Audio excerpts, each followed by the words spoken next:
Meus caros amigos do Portal Resíduos Sólidos, do canal Energia e Meio Ambiente, Portal do Biogás, sejam bem-vindos a essa apresentação onde a Paula Ribas, lá de São Paulo, vai fazer a apresentação dela do projeto, né, que é do curso de elaboração de plano de gerenciamento de resíduos sólidos, que é um tema bastante complexo, a depender do que está sendo feito. Aqui o caso dela, ela vai falar de uma gráfica e a gente vai acompanhar aí como é que ela fez o trabalho baseado naquilo que foi mostrado no curso de elaboração de plano de gerenciamento de resíduos que é oferecido aí pelo Portal Resíduos Sólidos.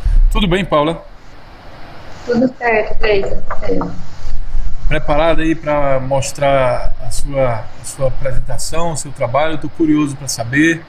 Eu já dei uma olhadinha antes, claro, mas eu gostaria de ver como é que vai ficar isso aqui. Tem alguma particularidade, alguma coisa que a gente precisa saber sobre essa gráfica? Eu queria que tu falasse sobre se essa gráfica é real ou não e por que não, para que a gente tenha uma noção do que foi feito. Então, tem uma particularidade nesse trabalho, sim. Essa gráfica, ela não é real, a gráfica que eu estou me referindo aqui. Eu fiz o programa, o plano de gerenciamento de resíduos, para uma gráfica real, e nós tivemos alguns empecilhos lá no município de Atibaia que eu achei melhor tratar como uma gráfica fictícia aqui no meu trabalho. Entendi. Então trata-se, na verdade, de um projeto real, com dados reais, só que agora, devido a questões, até mesmo, às vezes a empresa não gosta de mostra o nome dela e tudo mais, então por questões de algumas particularidades a gente vai falar que é uma gráfica com outro nome, mas é uma gráfica no mesmo ramo e tudo certinho, não é isso? Isso mesmo. Tá certo. Então a gente vai começar agora com a apresentação. Eu passo então a palavra a Paula, para que a gente entenda aí o que é que foi feito. Certo, Paula? Certo, vamos lá então. Então deixa eu baixar aqui a nossa imagem. Vou tirar também a minha câmera para que a gente dê um foco aqui também no trabalho. Você pode ficar à vontade a partir de agora, Paula. Tá certo. Boa tarde então a todos. Eu vou falar um pouquinho do plano de gerenciamento de resíduos sólidos que eu elaborei para essa gráfica no município de Atibaia. Meu nome é Paula, como o Gleison já falou para vocês. Eu sou bióloga formada pela Unesp. Eu me formei em 2009. Em 2011 eu terminei meu mestrado, fiz mestrado em genética e melhoramento animal. Posteriormente fui para o Rio de Janeiro. Lá eu trabalhei 3 anos na área de licenciamento ambiental, como analista ambiental, que foi aonde eu comecei a trabalhar com planos de gerenciamento de resíduos sólidos. E agora eu resido em Bragança Paulista e comecei a trabalhar nessa área também com a elaboração de planos de gerenciamento de resíduos sólidos. Esse aqui é o conteúdo do meu trabalho, né? Então ele compreende uma apresentação, depois o capítulo 1, onde eu vou falar um pouquinho sobre a gráfica, o capítulo 2, onde foi feita a gravimetria, que é o diagnóstico real dos resíduos sólidos gerados ali. No capítulo 3, eu falo dos planos de ação que foram propostos. No capítulo 4, a forma de monitoramento desse PGRS. No capítulo 5, como que a gente conseguiu inserir responsabilidade compartilhada e logística reversa no trabalho. No capítulo 6, eu dou assim, uma pincelada no programa de educação ambiental que foi proposto para a gráfica. No capítulo 7, as ações preventivas e corretivas a serem executadas nas situações de andamento correto ou acidentes. No capítulo 8, as medidas saneadoras dos parceiros ambientais. Posteriormente, vem os resultados e a conclusão desse trabalho. Então, vamos lá. 85% dos brasileiros hoje em dia, eles vivem em cidades, né?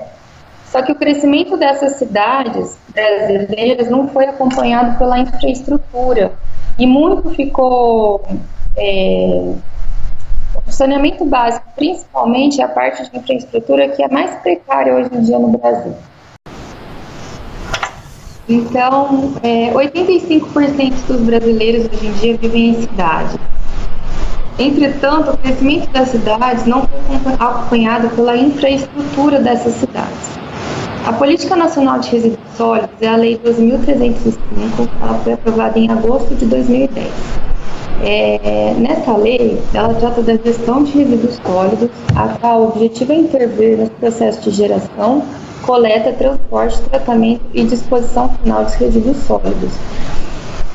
Para garantir a curto, médio e longo prazo a preservação do meio ambiente, para estimular a economia circular e promover a geração de emprego e renda através do desenvolvimento sustentável. O Plano de Gerenciamento de Resíduos Sólidos, ele é um instrumento da Política Nacional de Resíduos Sólidos. Ele é obrigatório no processo de licenciamento ambiental ou na renovação de licença. Ou seja, se um empreendimento já tem a licença, quando ele for pedir a renovação, ele então vai ter que apresentar o PGRS. Aqui em Atibaia, existe no Plano Municipal de Gestão Integrada de Resíduos Sólidos, eles dizem que até 2018 eles vão estar cobrando esses PGRS das empresas. Só que, por enquanto, isso ainda não acontece. Então, assim, Atibaia ainda não tem termo de referência para elaboração de PGRS. E, por conta disso, eu fiz esse plano de gerenciamento de resíduos sólidos baseado principalmente na Política Nacional de Resíduos Sólidos mesmo. É interessante que nós hoje estamos em junho de 2017 e, mesmo assim, 7 anos após a Política Nacional de Resíduos Sólidos, a cidade não teve tempo, ou sei lá por que motivo, não fez o termo de referência e nem o plano, talvez de maneira adequada. Foi um pouco isso.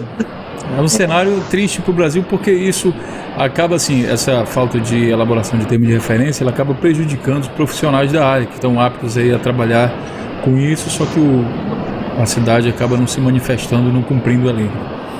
Sim, com certeza, atrapalha bastante. Certo, pode continuar. Tá, vamos lá então falar um pouquinho da gráfica.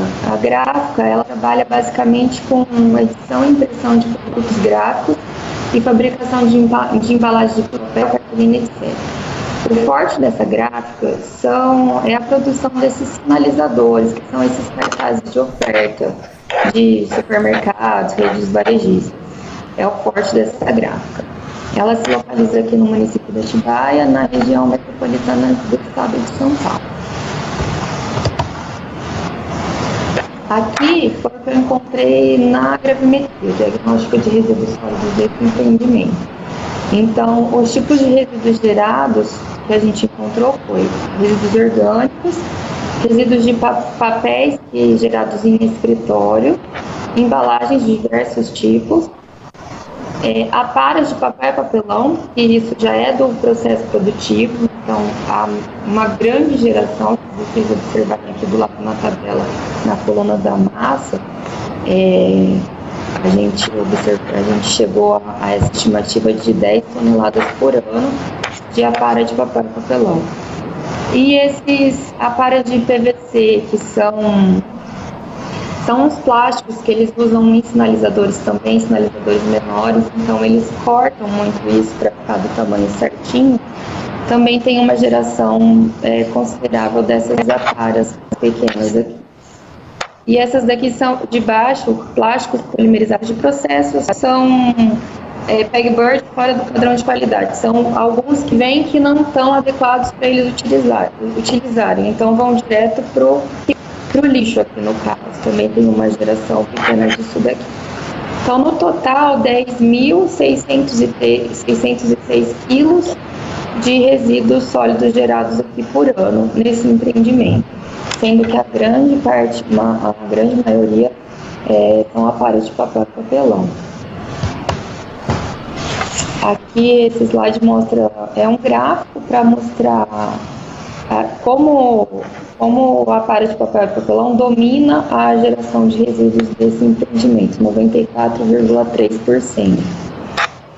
Os plásticos PVCs, uma quantidade um pouco mais significativa, e o resto, uma geração bem pequena. Aqui eu mostro mais ou menos uma planta do empreendimento, né?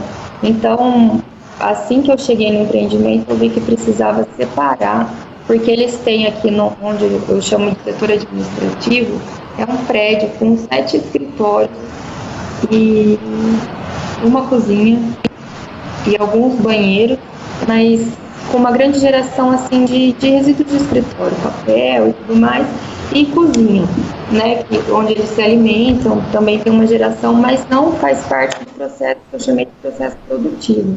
Então eu separei entre o setor produtivo, que é aqui o fundo da gráfica, onde é o galpão mesmo, onde ficam as máquinas, as impressoras, seladoras, guilhotinas, as máquinas que tem ali, essa área externa, e o setor administrativo, que é a parte de escritório. A grande maioria dos escritórios ficam aqui.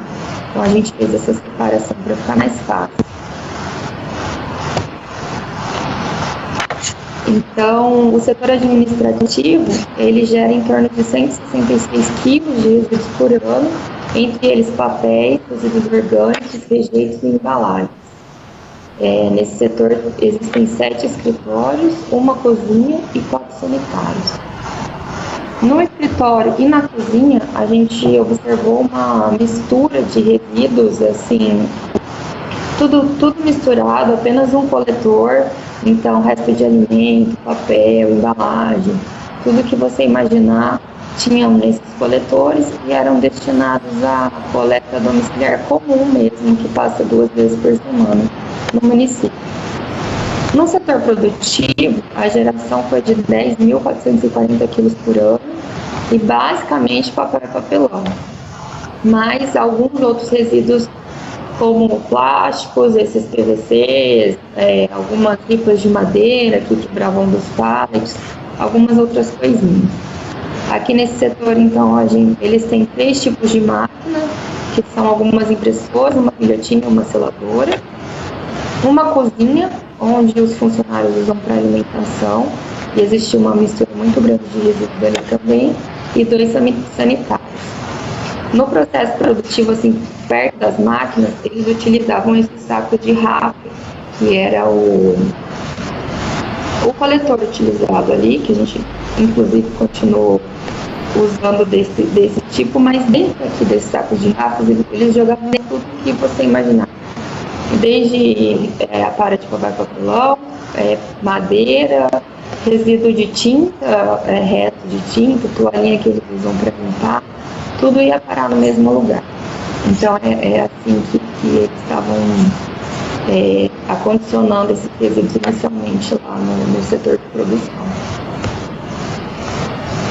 Aqui eu fiz um fluxograma da gravimetria, né? Então, no setor administrativo, os locais de geração de resíduos eram banheiro, cozinha e escritórios.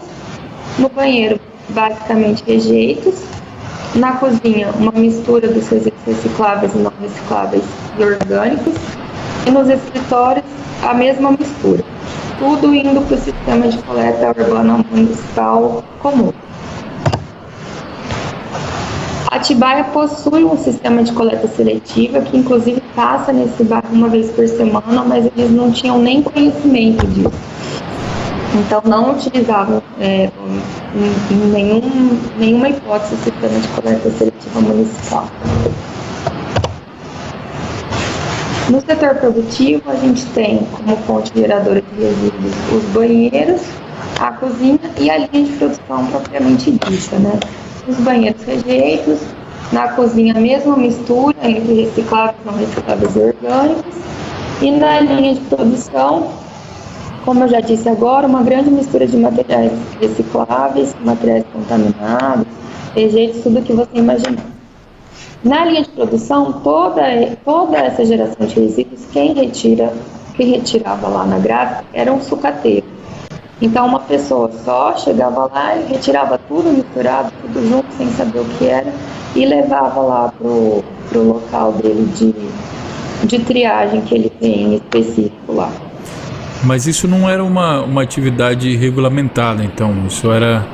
Não. Ele resolveu o problema da gráfica, vamos dizer assim. né? Ele levava tudo e comercializava o que ele conseguia, né? O que ele não conseguia comercializar, a gente não sabe o que ele fazia. Entendi. Aí também nada era destinado à coleta seletiva do município e nem o cuidado da destinação final ambientalmente correta, né? Então aqui no capítulo 3 são os planos de ação que eu propus para a gente implementar esse PGRS. O primeiro plano de ação foi um workshop de educação ambiental, onde a gente conseguiu, a ideia era conscientizar os funcionários para que eles pudessem entrar de cabeça nesse plano, né? Senão nada dá certo, todo mundo acha a maior chatice e não quer participar ativamente. É muito importante que o funcionário entenda o motivo, né? Por que tem que separar aquele tipo de resíduo. Às vezes ele fica só naquela situação ali, tem que separar, mas não sabe bem o motivo, e nesse workshop é algo muito positivo que você fez muito bem aí durante a elaboração do PGRS, já fazer esse workshop como uma medida que funciona de fato, né? Porque sem conscientização a gente não consegue, né? Eles talvez façam só enquanto a gente está lá, mas não, é difícil dar continuidade, né, no programa. O público recebeu de boa? Oi? O público recebeu de boa? Os funcionários? Eles começaram assim, o começo do workshop eles estavam mais assim, desanimados, mas durante o workshop foi bem legal. Eles começaram a ficar mais participativos, foi uma troca bem interessante e foi um dos pontos positivos desse programa. Muito bom. O segundo plano de ação que a gente propôs foi o empreendimento destinava uma grande parte para reciclagem por meio desse sucateiro, né? Só que a gente achou necessário trabalhar a ordem de prioridade da Política Nacional de Resíduos Sólidos, que é a não geração, depois redução, reutilização, reciclagem e, por último, tratamento e destinação final. Aonde a gente conseguiu enxergar que podia trabalhar com minimização de resíduos, redução, né? Foi nas aparas de papel, que é o grande resíduo produzido nessa gráfica. Então foi conversado principalmente com o funcionário da arte final, que é o que elabora o projeto das pranchas que vão ser impressas de papel, para que ele aproveitasse melhor o espaço dessas pranchas, deixasse o mínimo de espaço sobrando possível para diminuir o volume de aparelho de papel produzido ali. Então esse foi um dos planos de ação propostos, que foi direto com esse funcionário. Inclusive tem programas de computador que fazem isso, né? É aí que ele foi pesquisar, porque lá era tudo feito bem manualmente, sabe? Aí eles começaram a pesquisar e tudo mais e conseguiram dar uma boa diminuída nisso daí. E a gente, às vezes, né, existe aquela afirmação que não é possível não gerar resíduo, reduzir, porque sempre foi assim que fez, e quando você vai ver na prática, quando alguém está dedicado mesmo à causa, você vê que sim, que dá para fazer. O que você fez aí, em primeiro lugar, de observar a ordem de prioridade aí da destinação e disposição de resíduos, que é definida com a lei, né?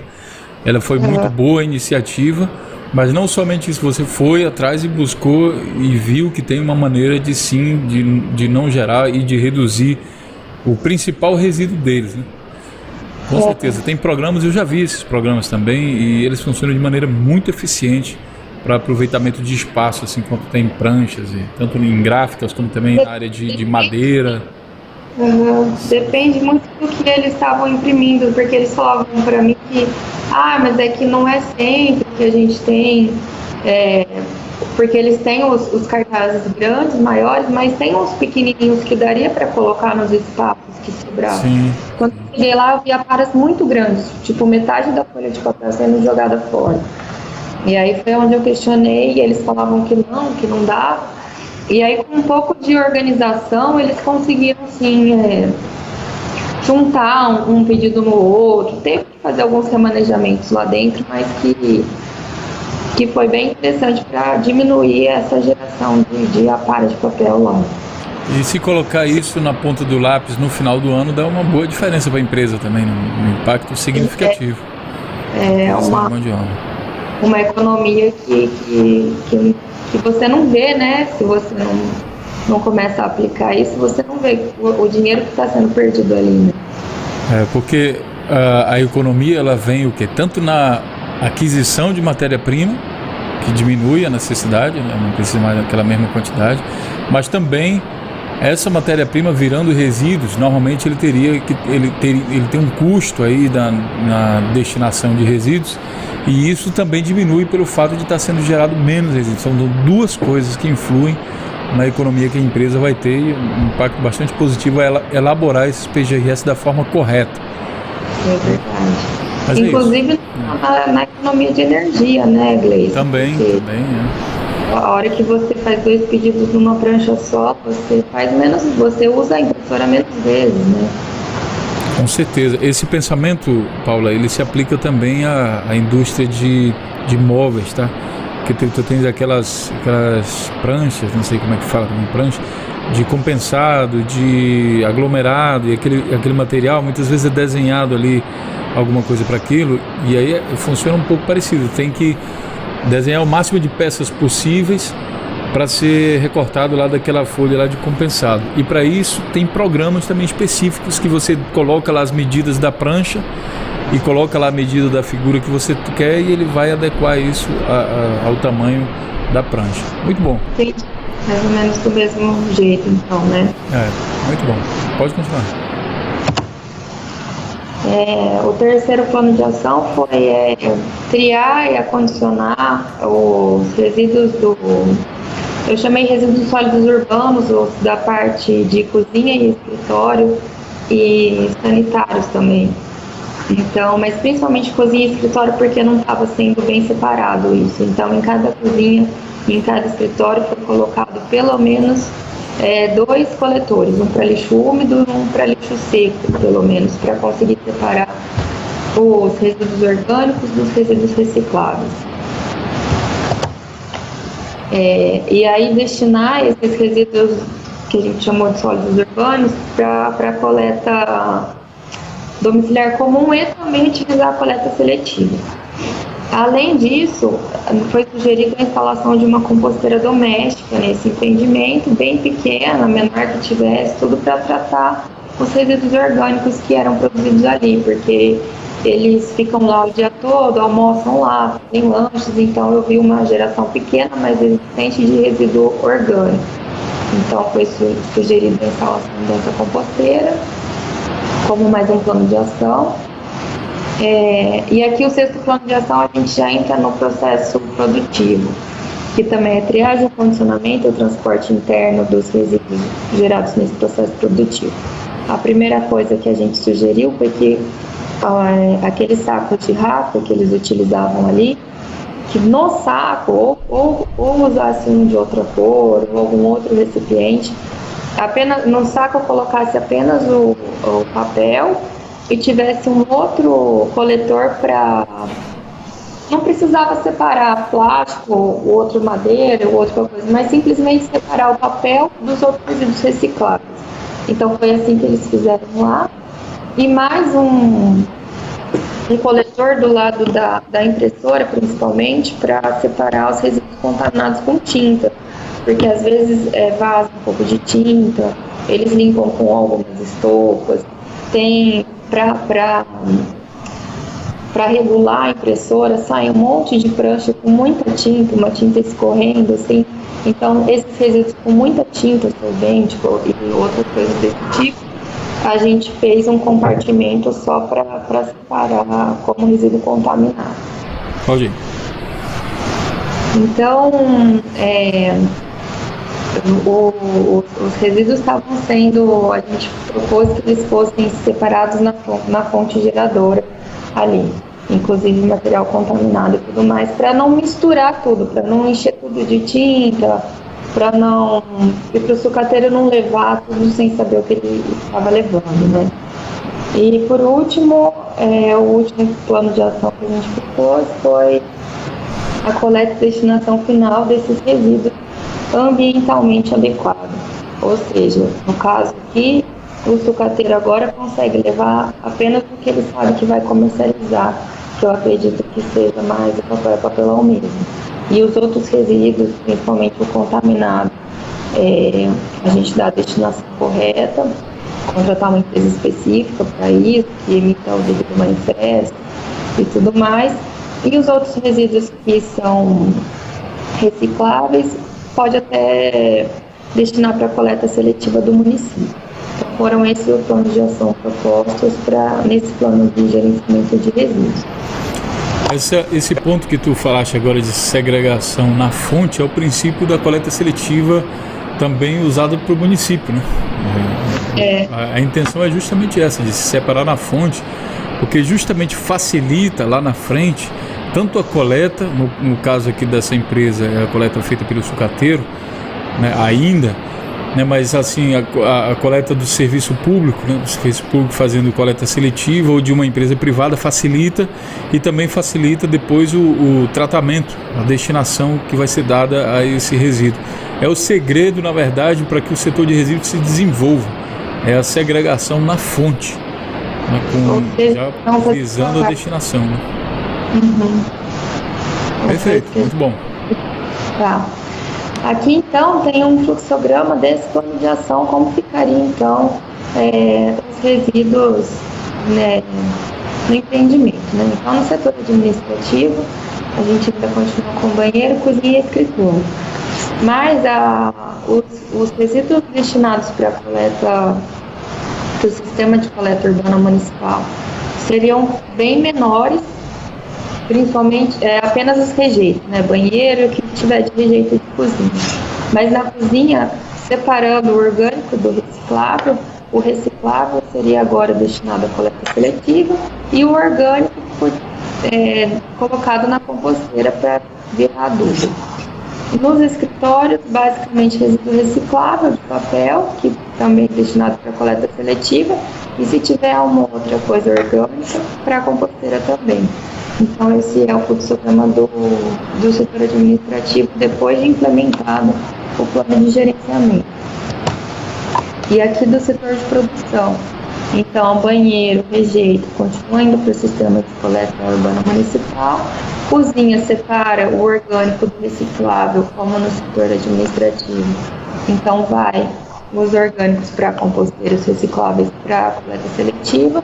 E na linha de produção, a gente teria agora resíduos contaminados, sendo destinados para empresas especializadas, papel e papelão, plástico e outros materiais recicláveis, sendo separados na fonte. Então, o sucateiro chega lá e recolhe apenas o que ele tem certeza que vai conseguir comercializar. O que ele não vai conseguir comercializar, ele não leva, e a própria gráfica destina para coleta seletiva ou alguma outra empresa especializada, se for necessário. Então, esse é o fluxograma do setor de produção depois do plano de gerenciamento instalado, implementado no empreendimento. Aqui é a planilha que a gente criou para que o funcionário responsável pelo plano de gerenciamento conseguisse monitorar tudo o que está acontecendo lá dentro. Então, nós colocamos uma coluna para data, tipo de resíduo, mais ou menos o volume que vai ter cada resíduo, como ele está sendo acondicionado inicialmente, como ele está sendo acondicionado no final,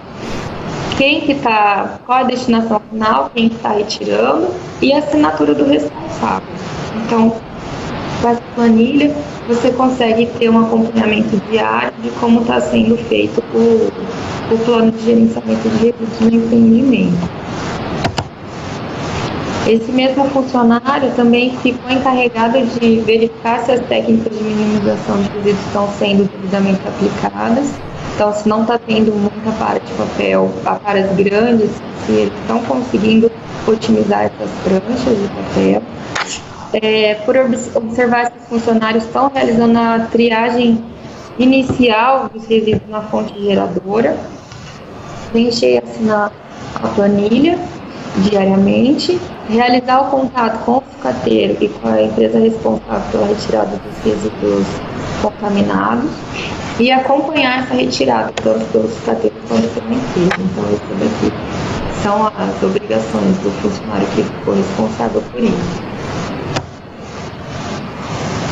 Aqui no capítulo 5, a gente fala um pouquinho de responsabilidade compartilhada e logística reversa, no sentido de que o trabalho que a gente fez ali foi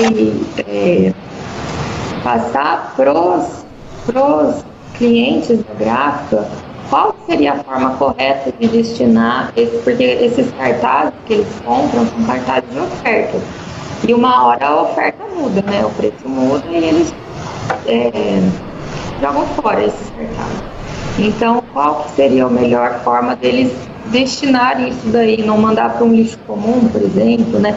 Então, a gente fez alguns folders para entregar junto com os pedidos, entregar uns folders explicativos e oferecemos a opção do cliente devolver o material que ele não usa mais para a gente, para passar direto para o sucateiro que sabe comercializar isso. Então, se o cliente preferir, ele pode, na hora que a gente vai levar o produto, ele manda de volta que ele não está mais usando e a gente dá a destinação correta para ele, para a gráfica, no caso, né?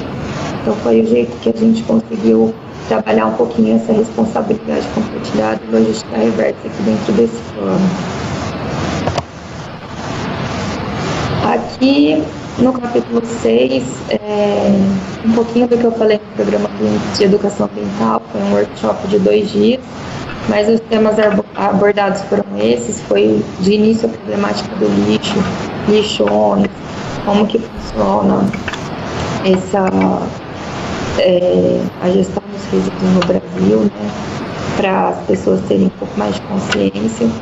Depois eu falei um pouco sobre a economia circular, como que a gente faz para o resíduo voltar para a cadeia produtiva, né, para que a gente consiga fazer uma economia com menos geração de resíduos.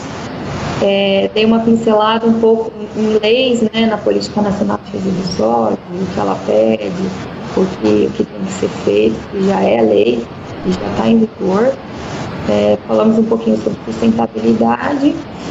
Lá no empreendimento, eles têm 2 coletores de coleta seletiva lá, 2 sistemas de coletores que não estavam sendo utilizados, eles ficavam ali só para ficar bonitinho, assim. Então, a gente trabalhou bastante com quais eram os tipos de resíduos que colocava lá, como que tinha que ser separado, o que era realmente considerado reciclável e o que era rejeito. E também falamos um pouquinho sobre compostagem, para eles entenderem como que funcionava a composteira e tudo mais. Então foram esses os assuntos que foram discutidos no workshop. Aqui no capítulo 7, as ações preventivas e corretivas a serem executadas em caso de gerenciamento incorreto ou acidentes. A primeira coisa que a gente percebeu quando chegou lá é que ninguém usava equipamento de proteção individual. Trabalhando com guilhotina, umas máquinas bem assim, muito barulho. Então, juntamente com um técnico de segurança do trabalho, foi feito um trabalho com esse pessoal e uma cobrança no uso dessas EPIs que tinha lá, mas eles não utilizavam. O projeto de incêndio foi todo refeito, o bombeiro foi lá de novo, refez para a gráfica. Eu cheguei lá, tinha funcionário fumando dentro da gráfica. Nossa! Não só um, assim, era uma coisa corriqueira. Então foi, inclusive, nesse treinamento a gente falou muito sobre isso, do perigo de se fumar dentro de um lugar que tem tanto papel, né, num balcão fechado. Então foram colocadas plaquinhas de proibido fumar, uma área de fumante bem longe, para quando algum funcionário quisesse, né? Então, isso foi uma das coisas que a gente trabalhou bastante lá. As máquinas que eles têm lá são máquinas muito antigas, então o nosso medo era também ocorrer um vazamento de óleo, por exemplo. Então, foram instaladas caixas coletoras de óleo nessas máquinas para que, se ocorresse alguma coisa, não fosse pro efluente, né? e um treinamento desses funcionários para explicar tudo isso, como proceder, se vazar o óleo, se ter essa consciência para o bombeiro, como usar um extintor, essas coisas. Foi feito um treinamento então dos funcionários também. E aqui no capítulo 8, medidas saneadoras dos passivos ambientais. O passivo ambiental é toda a agressão que se pratica ou praticou contra o meio ambiente. Ali, no caso da gráfica, eu acredito que o maior passivo ambiental que podia acontecer ali era a destinação final dos resíduos não ser ambientalmente adequado, né? Por exemplo, o sucateiro pegava esses resíduos e comercializava o papel e o restante a gente não sabia muito bem o que ele fazia. Então ali era onde eu vi o maior problema de passivo ambiental. Então a gente trabalhou com o sucateiro, conversou com ele, foi até o local para tentar entender o que ele fazia ali e parou de passar para ele o problema, né? Então ele começou a levar só o que ele realmente comercializava e o restante a própria gráfica que começou a dar a destinação correta. Compostagem dos resíduos orgânicos, que é o ideal, né? Todo lugar que tem geração de resíduo orgânico, ele vá para uma composteira ou alguma coisa assim, para não misturar com resíduos que possam ser reciclados, porque atrapalha a reciclagem, né? E a reciclagem que já era feita, mas não era uma reciclagem limpa, né? Era uma reciclagem meio conturbada ali. Então a gente agiu para que fosse realmente todo o material necessário, que a gente conseguisse destinar para a reciclagem de uma forma mais pura, vamos dizer assim. Aqui nos resultados, então, a gente conseguiu em 2 meses trabalhando um pouco em cima disso, já fazer uma estimativa dessa massa, do volume que estava sendo produzido, e foi percebido uma diminuição assim grande na geração de apara de papel papelão, principalmente, de 1 tonelada. Esse daqui é uma tabela comparativa do antes e do depois. Então, antes estavam sendo gerados 10.606 quilos por ano, e aqui no posterior a gente estimou para 9.541 quilos por ano.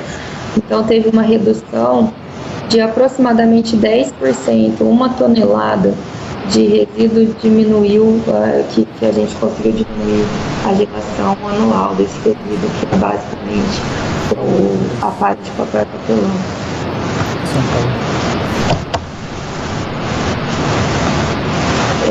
Como conclusão, então, a gente chegou lá e viu que precisava separar os setores administrativo e produtivo para conseguir trabalhar de forma mais legal. Desse jeito a gente conseguiu encontrar alguns pontos positivos, por exemplo, o empreendimento já ter uma preocupação com a reciclagem e sistemas de coletores e tal, mas não estavam sendo usados em sua forma mais correta, né? Então a gente otimizou esses pontos, fez o programa de educação ambiental, conseguiu explicar o que era realmente uma coleta seletiva e que todos os resíduos que pudessem ser destinados à reciclagem conseguissem ir para essa reciclagem. Trabalhamos com a ordem de prioridade para não se preocupar só com a reciclagem, voltar para priorizar também a não geração e a minimização desses resíduos antes da reciclagem e destinação final. Alguns outros pontos que a gente encontrou lá foram pontos negativos, que a gente então propôs algumas medidas para melhorar esse gerenciamento. Entre eles, instalar a composteira doméstica para poder trabalhar como um resíduo orgânico, não ser misturado e destinado para a coleta urbana normal. Trabalhar com essa responsabilidade compartilhada e logística reversa de recolher de orientar a forma de destinar o nosso produto, né, depois de passado pelo nosso cliente, ou então recolher e a gente mesmo dar essa destinação ambientalmente correta, destinação final ambientalmente correta.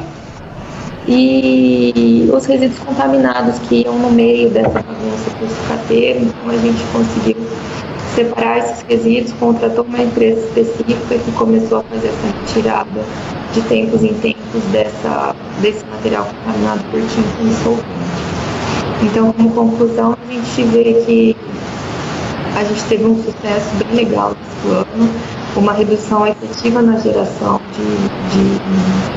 de resíduos, em torno de 10%, sendo que uma grande parte dos resíduos produzidos ali a maior parte consegue ser reciclado e volta para o ciclo produtivo.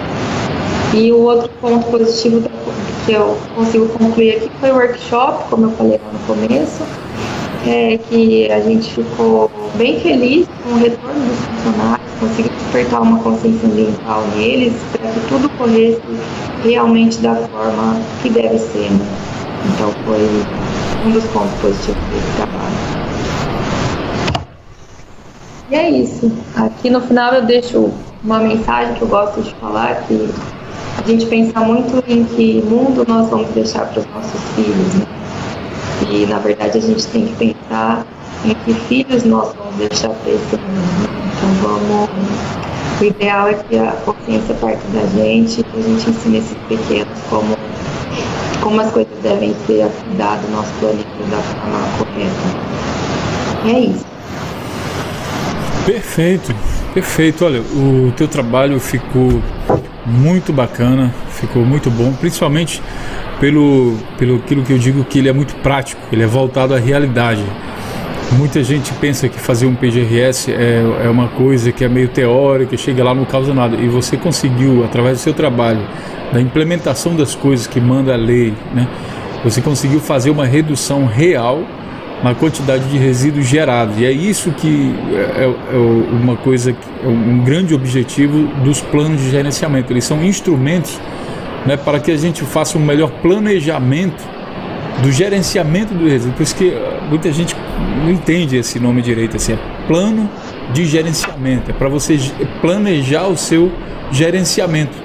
E por que a gente quer planejar? Justamente para isso, para cumprir aquele processo lá da ordem e prioridade na gestão de gerenciamento de resíduos, que é primeiro a não geração, depois diminuição e assim por diante.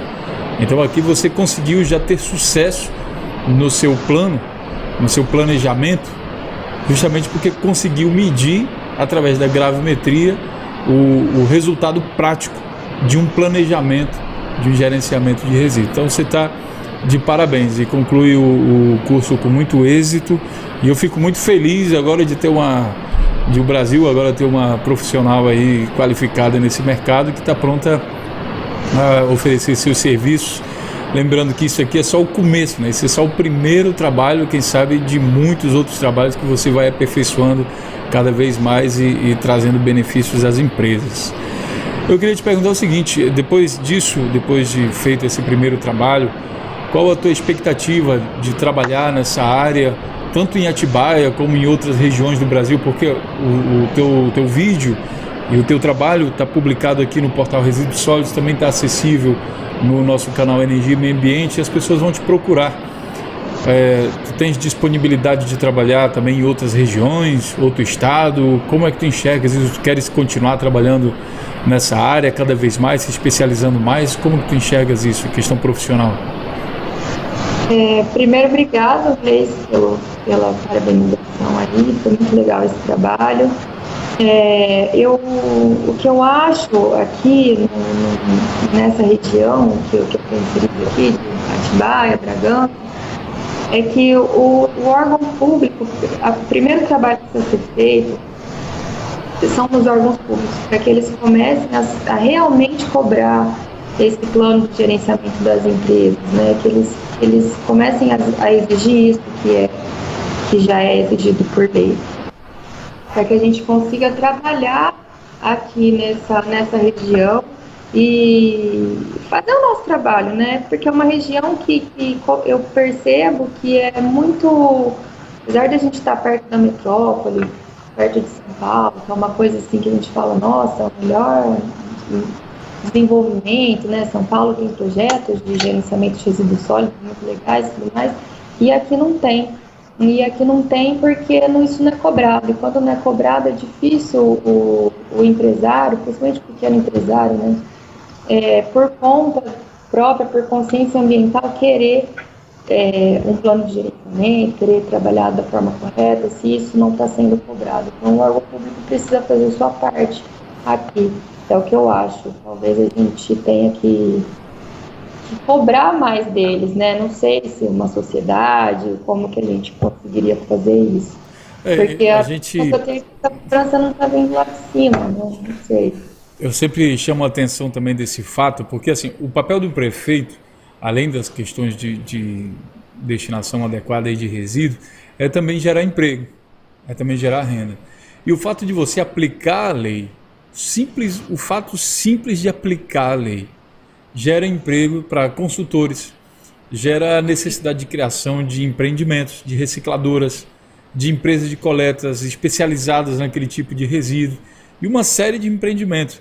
Então, precisa de uma mágica? Não, basta cumprir a lei, que é exatamente o que tu estás falando, né? Que é cumpriu a lei, aí vai haver exigências, as empresas só vão poder renovar o seu licenciamento quando tiverem um PGRS. Como é que faz o PGRS? A prefeitura tem que ir lá, tem que fazer, tem que estar qualificada para isso. Enquanto esse trabalho, essa simples disposição de cumprir a lei, ele for negado pelo gestor público, aí realmente é um impeditivo para o desenvolvimento do setor de resíduos sólidos e da geração de emprego que a gente vem constantemente falando que acontece, né? E, graças a Deus, Paulo, isso daí não é uma coisa que é comum em todo o Brasil. Algumas cidades, inclusive no estado de São Paulo, estão fazendo isso da maneira correta, né? E a gente espera que cada vez mais isso se espalhe, até porque uma tendência não vai ter como frear esse processo, né? Mas existe uma expectativa, uma perspectiva de quando isso poderia estar acontecendo em Atibaia? Existe uma melhora nos últimos anos, meses, sobre essa questão de cobrança? Eu não percebi não, Jason. O que eu li lá no Plano Municipal de Gestão Integrada é que eles estariam tentando cobrar isso até 2018, né? Então, a minha expectativa é que até lá realmente eles estejam fazendo isso, mas eu acho que tem que ter uma pressão também da gente, assim, nesse setor, porque se for ficar esperando que as coisas aconteçam, eles dão o jeito deles ali, sem precisar disso. Essa é a impressão que eu tenho. Exatamente. Então, lembrando que tu podes trabalhar também em outras cidades, né? Outras cidades. Aí vai o processo, que nem lá no curso a gente também está falando, o processo, a regulamentação de como elaborar o PGRS, ele é municipal. Então, ao chegar numa outra cidade, vai ter uma nova regulamentação que não deve variar muito, que ela tem aquele núcleo duro ali, que é isso que você fez, que é exatamente o núcleo duro do PGRS. Aí tem uma ou outra especificação que varia aí de acordo com o município, mas eu te indico, em nome do portal aqui, do canal Energia e Meio Ambiente, para você trabalhar em qualquer cidade, até mesmo do Brasil, caso haja disponibilidade para isso. Nem sempre a gente consegue, né? Tem questões de filho e tudo mais que às vezes dificultam um pouco essa mobilização. Mas eu fico muito feliz, Paulo, muito feliz pelo teu trabalho, é uma coisa gratificante de ver, tá bom? E te desejo muito sucesso daqui para frente e graças a Deus a gente tem uma profissional qualificada aí para esse mercado e bem qualificada. Obrigada, Gleice, eu te agradeço todo o cuidado, os ensinamentos aí, com certeza foi de grande valia. Eu trabalhava com isso no Rio, né? Lá no Rio isso era muito cobrado e eu não era tão bem feito assim lá não. Agora que eu tenho uma noção melhor do que é o plano de gerenciamento de resíduos sólidos, eu me sinto mais capacitada mesmo para poder estar trabalhando com isso. Vamos ver, quem sabe a gente consegue estar mudando um pouquinho da realidade aqui, né? Vamos sim, vamos estar lutando constantemente para isso. A gente dedica nossas vidas para isso, a gente consegue. Tá certo. Um grande abraço então e a gente se vê por aí. Tá certo, abraço.